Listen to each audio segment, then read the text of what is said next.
Oh look, we're jumping straight into a mission without a long-ass cutscene this time. Yeah, the cutscenes are really only a big thing in DMC4 at the beginning, middle, and end. Most Yeah. missions don't really have that many, unless there's either plot or fan service going on. We're Yep, going to see pretty a much. bit of both in this mission. Oh, Yep. is this where Lady Gaga shows up? I mean, sorry, Gloria.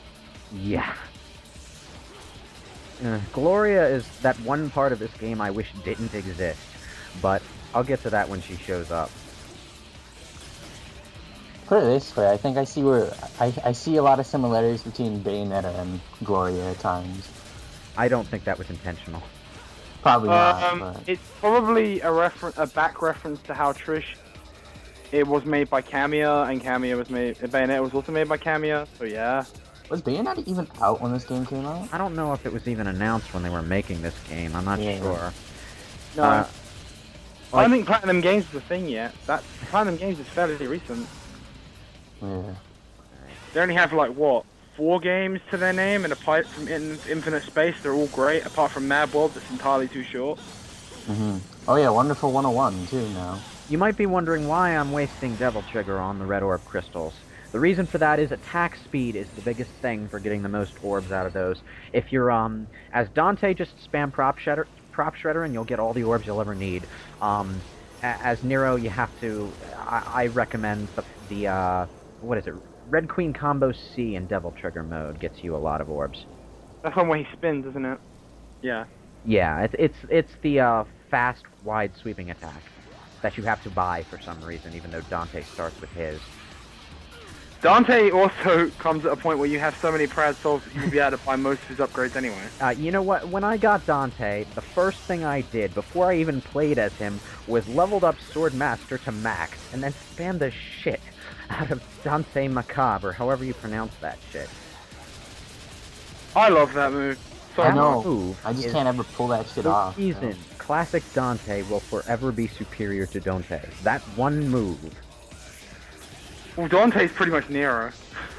So He yeah, has all of Nero's moves. 3, 5.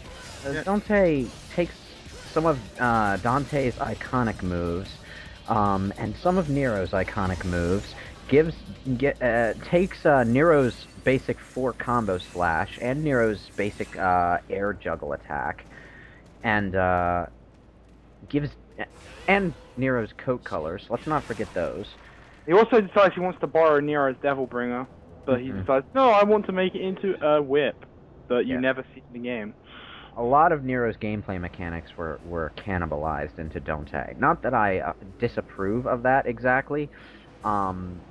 It feels like they're trying to do what Nero already did, except not quite as effectively, and that's make a character that's Dante but not Dante.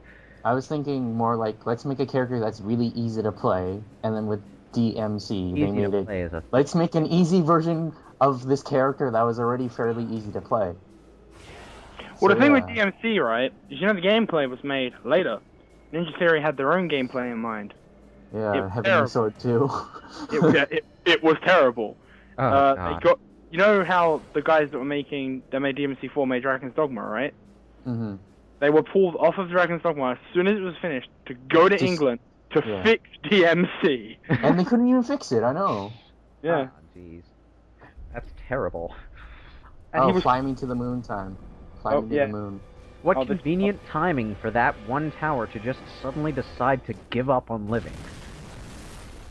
Oh no! It's cold here. I wish I was home playing video games. I hate the snow. I hate the snow. Why am I a tower? A few waves of his hand, coat's dusted off and sparkling again. Oh hey look! It's time for a new enemy type. A quote-unquote new enemy type. Frosts are another recurring one from DMC1. One of the more annoying enemies in that game, but Nero makes them piss easy because you can spam his Devil Bringer at them. Or at least you can in the normal mode. In upper level difficulties, they have a nasty habit of dodging. Nice air combo there. Mm-hmm. Yeah. Well, Nero's style is really easy for air comboing, which is, I guess, part of the reason they cannibalized it for Dante. Yeah, I love how in all the interviews for DMC they said, hey, we want to really focus on air combat for this DMC. And then I played the demo, and I was like, I can literally stay in the air forever! Yeah, you can do the same thing that Nero could do, which was pull the enemy up and enemy step them, and just repeat that over and over to get until infinite you hit air. The skybox.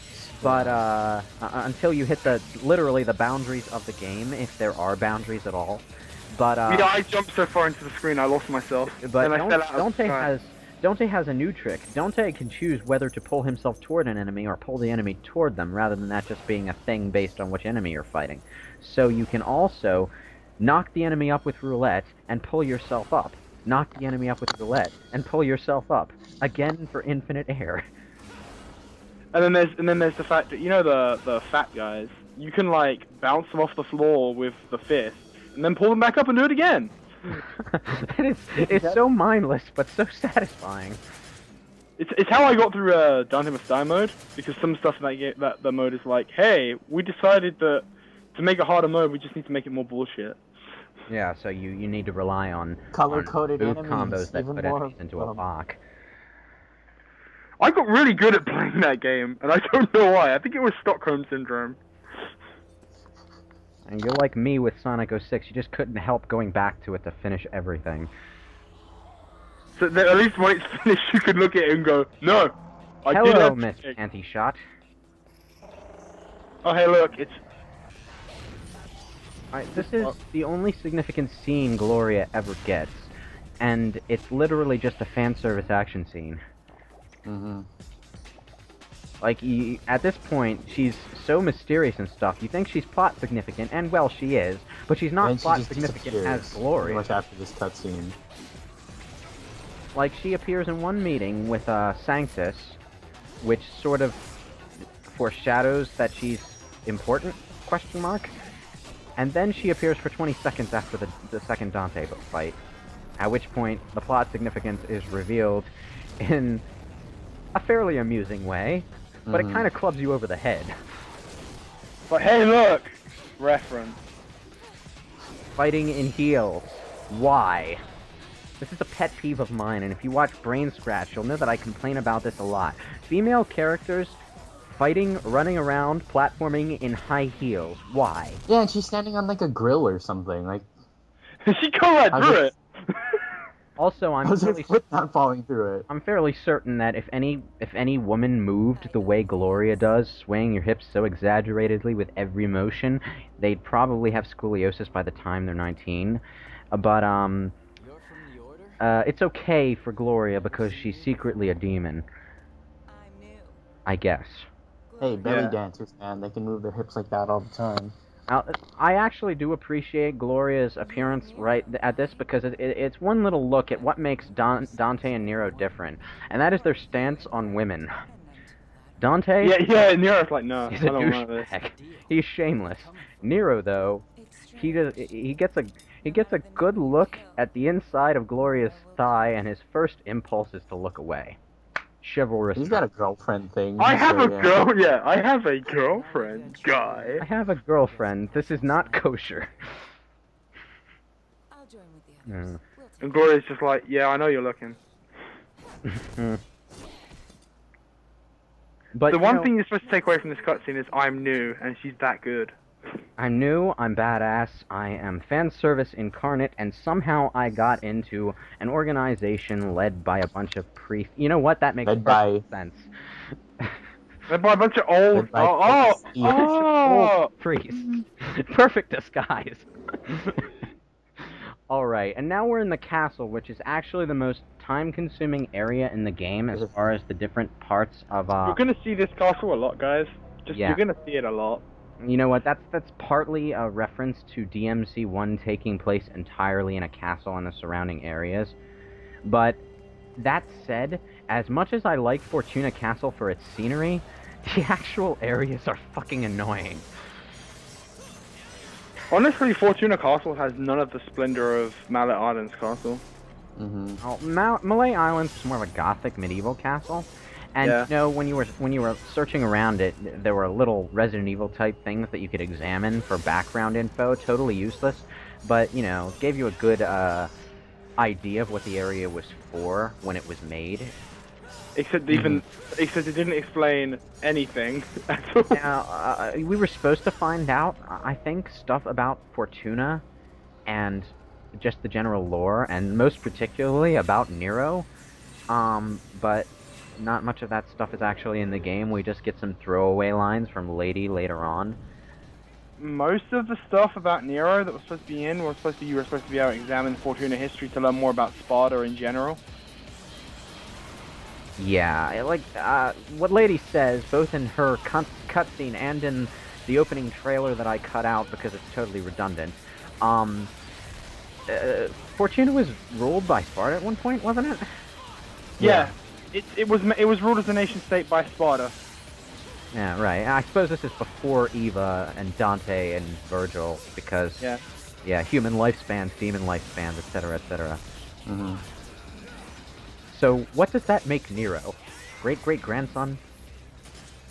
Yeah, probably like... Yeah, something like that, quarter demon, I guess. Yeah. He's a quarter demon, yeah. Yeah, because all we ever know for sure in-game about Nero is that he's a descendant of Sparta's blood. Yeah. Wait. He's a quarter demon, and only one of his 4 limbs is demon. Don't go there, man. Nah. Getting too deep on me now. I can't do this. We never actually find out why Nero has this. I went into this room purely to wreck shit up and get more orbs. So, totally unimportant for this mission. Ignore it. Unless you really want some orbs, you know. On the subject of orbs, I have the get more orbs ability, obviously. Yeah. Which basically sucks all orbs you get from enemies and destroyed objects directly to you, like DMC does by default, which I kind of appreciate, honestly. But the thing about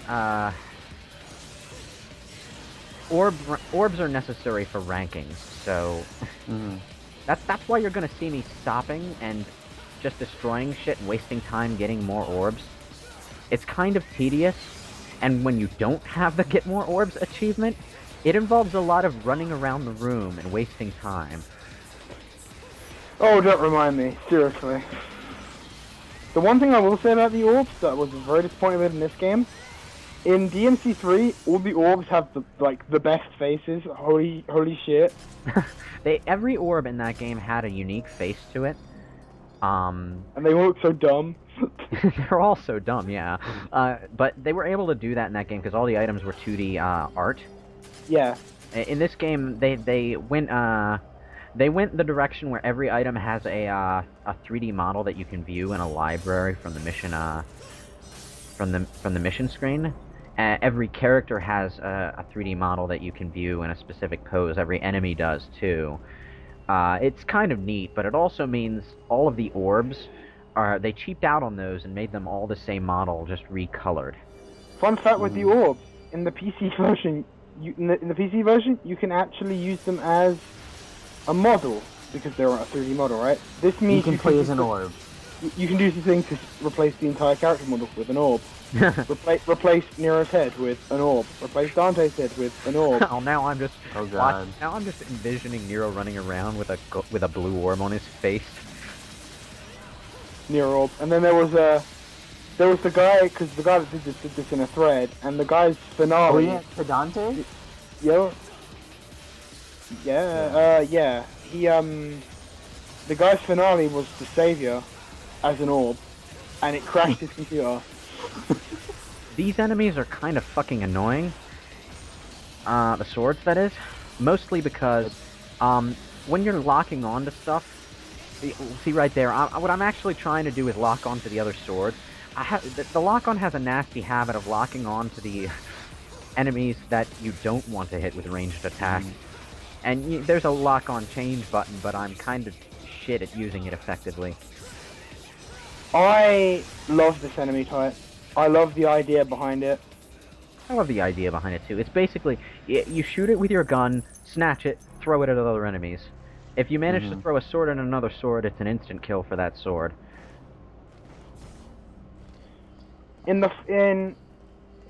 just the concept of an enemy that can turn into a weapon is such an interesting idea, and I'd love to see more like the ability to hold on to them and use them as a weapon. Yeah, that's kind of a missed opportunity, really. The hold ability, like, I would have liked it if Nero could grab one of those flying swords and use the hold ability that it gets from Credo to actually use it like a sword, as Agnes does. And then maybe he could do some sweet Red Queen, what are those things called? What are those sword enemies called? I don't remember. Yeah, I don't know. Now, this grappling section actually changes in difficulty depending on what difficulty setting you're playing. So, very annoying on Dante Must Die. If you fail it, you fall down and have to fight enemies again. And you'll get very tired of that battle music if you're me. I haven't heard that several million times. No. Well, yeah, This but at least fucking it's no castle werehog going music. Yeah. That jazz, man.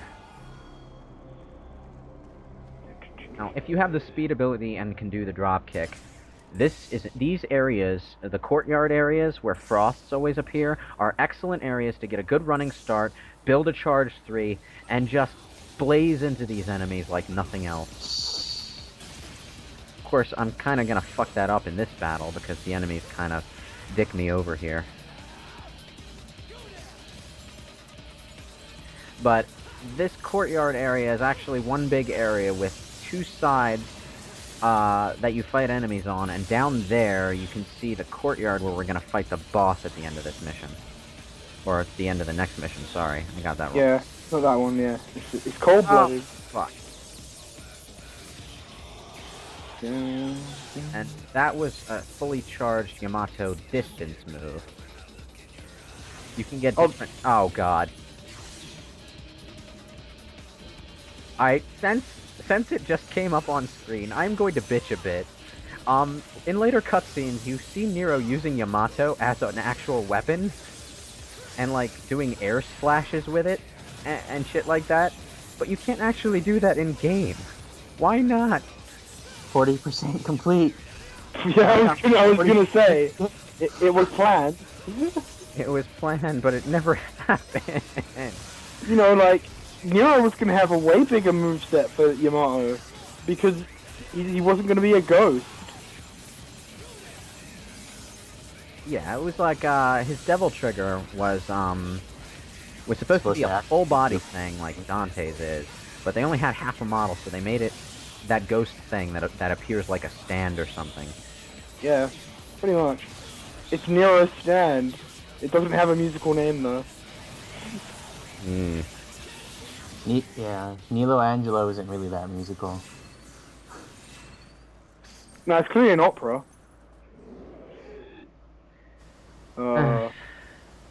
The thing with these fights with the frost things is because of the fact that they have a lot of health, and if you're not paying attention to all of them, they can go on for some time. Yes, they can. Quick note, red combat abdicators are Dante's. If you try hitting them as Nero, the game pauses and gives you a not so subtle hint that you're supposed to hit this thing as another character that hasn't been revealed as playable yet. I love that. This must be moved by someone else's power. I fucked up my rainbow. I meant to do a quick U-turn and then do another drop kick into one of these guys. That was intentional. Totally meant to hit that other guy while spinning the first frost around. Not an accident at all. No. I swear. Lewis is good at Devil May Cry, guys. I am totally pro. Watch out for him, he'll be at the next True Style tournament. Wait, there are tournaments for this? Yeah. It's really weird, but basically the idea is to get the most style points on a chosen area of the game. Ah. It's kind of interesting that they managed to do something like that. Yeah, everyone just submits man! And wow, man. Off by like an inch there. Oh, whiffed. That was bullshit. I wish I was good enough for True Style, but sadly not. No. See, I got the HD collection, right? And, the HD collection, the first thing I wanted to do was play Devil May Cry 3 Special Edition. Because I didn't have the Special Edition as a kid. I had the Special Edition case, but I didn't have the special edition. What, was it a used game? Yeah, I went to the game store, I bought it, along with DMC2. Was really hyped because, oh my god, 2 Devil May Cry games, I can't wait! I know, at least I got it with the other one, you know? And the third one was special. Normal edition. Yeah. Special. Imagine if I only played 2. I probably never kept playing the series. DMC3 is actually pretty interesting. In America, they slid the difficulty settings so that normal was hard, easy was normal, and easy was just not there. God, yeah. And that's why people were complaining that 3 was too hard. Well, you were playing it on hard mode. Of course it was too hard. And they fixed it for special edition, but... They also... Yellow orbs were purely an American thing. Like, even in DMC1, I think the original was gold orbs, wasn't it? Yeah. Yes. And that's why there's the yellow or gold setting, right? Yeah, and in American 1 and 3, they put yellow orbs in, which instead of resurrecting you on the spot like gold orbs do, resurrected you outside the room you just entered. So basically... Basically a life. Yeah, they were a life system. Yeah, they were a life system. They weren't... the only other advantage to them was that you can hold, like, basically an infinite number, whereas gold orbs were always limited to 3. The fun fact, the gold orb system is used in Heaven and Hell mode, Hell and Hell mode, sorry, where you die in 1 hit. Yeah. And Hell and Hell mode, you only have 3 hits, because you only have 3 gold orbs. A fact that has pervaded through to every game that has Hell and Hell mode.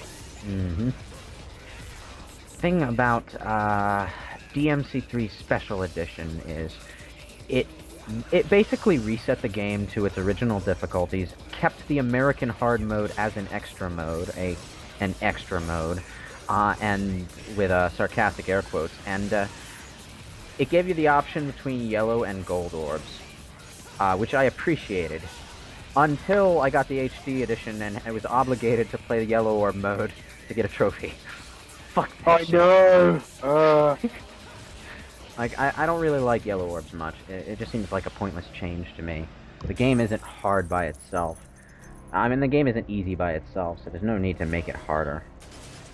That was like, I was really in the mood to play Devil May Cry, so I put on the HD collection and played 3. But I wanted to S-rank the first mission, and I was using Swordsmaster like I usually do. And by the time I finally full ranked the first mission, I was level 2 Swordmaster and I had enough red orbs to almost buy everything in the shop. Ah. I was hella determined, man. That is a really big cache of orbs. Make sure you get that if you're going for S rank. Impossible without air height, I think. Air height should be the first thing anyone buys, along with enemy. If you want to be pro, you need enemy step. Yeah. The average person wouldn't know how to use enemy step, though. So I don't have the time. I'm telling them they need to learn how to use it. I don't have the timing for enemy step, to be honest. That one secret mission in 1 where you had to enemy step up to a blue orb was just, ugh. That's the one with the skulls, isn't it? I think so. There's another one where you need to enemy step and air hike up scissors, demon scissors things to get a blue orb way up off camera. How about Secret Mission 5, Critical Hit? Oh, that was just luck. Pure luck. You have to be... Okay, you can't be too close, and you can't be too far away. If you're too close, you won't do enough damage. If you're too far away, you won't hit. Isn't it fun? Also, here comes my favorite enemy. Just because of the Devil Bringer animation they have. Bianco Angelo is... Actually, yeah, I like this enemy too. It's basically, I would say... Oh, am I gonna hit? Yes, I actually hit this time. Glorious day. Bianco Angelo is a human-sized enemy, but you are not going to be pulling this guy to you. So, what you're going to wind up doing a lot is, while he's in the air, Devil Bringering up to him, and then if you can time it right, use a split, just blast him right out of the air. It's so satisfying to pull off. The actual Devilbringer throw for this is also really satisfying because you take that fucker's lance, impale him, rev it up, and then blast him away. And if you're in Devil Trigger at the time, you actually fly along with him. Fun fact, the second version of the Bianco... You suplex those fuckers, yeah. So the Devil Trigger throw for that is Zangief's Russian power driver. Power driver. Yeah. Alto Angelo is what that's called, White Angel. They're basically coordinators for these guys. When they're around, these guys fight a lot more intelligently, or at least what looks like intelligence. Vaguely. And one fun fact, if there's one of them and two of the other, they'll do an orb, they'll throw a giant power ball. If you can fire it back, instant kill on all three of them, if you can hit it back. If you can hit it back, instant kill on all three and instant triple S style. Yeah. It's really hard to pull off. They show it off in the intro trailer at one point, but I've never done it myself. I've done it. I'm simply not. I am not. I do not into timing. You're not crazy enough. Not crazy enough. Gotta crazy up. No, no, I'll actually level with you. The one time I did it as a kid, I went into the area, because you know the first time it happens, you walk into the area. And I react. I went, oh my god, what is that? And I hit it, and it went back, and it went S rank, and I was like, whoa, what the hell happened? And then you never did it again. Now it's time for everyone's favorite part of the game. No! Devil May Cry Vandalism Simulator, yeah. I don't even... What is the fun... You know what? Let's just talk about this next mission, because I don't have the energy for it now, and the part's almost over anyway. Now, I guess Nero picks this up with his normal hand because he got the clue from the last one, and if he picks up a magic item with the Devilbringer, it's going to suck the item in and then explode. It lets me control the spinning blades. Hey, do you like the spinning blades? No, no one likes the spinning blades. Everyone complains about the dice. The dice are painless compared to what we're going to be doing for the entire next part. Fun fact, the dice always show the number at the top if you hit them. The dice, easy mode. I've got through most times I go through the board game, I get through with minimal fights. I get all the way through the one inside the statue. Why is that there? Oh, right, yeah, game padding. Let's not even get into the one in the statue room yet. That one is annoying unless you know how the dice work. Because you'll end up looping into areas where you have to fight. And small complaint, since it's on screen now. The PS3 version was made before trophies were made a thing. So it has this online network data thing that gives you... It has accomplishments, quote unquote, which are basically achievements that record themselves in a separate file. The greatest hits version has trophies on the box. Yeah. But okay. But they never updated the game to actually include trophies. Yeah. Blatant false advertising there, Sony. Thanks for that. But yeah, this part's done. Alright. This part is over. We are probably staring at a random screenshot that I picked up after the fact right now to fill the screen time. We will see you all next part, viewers. In Mission 4.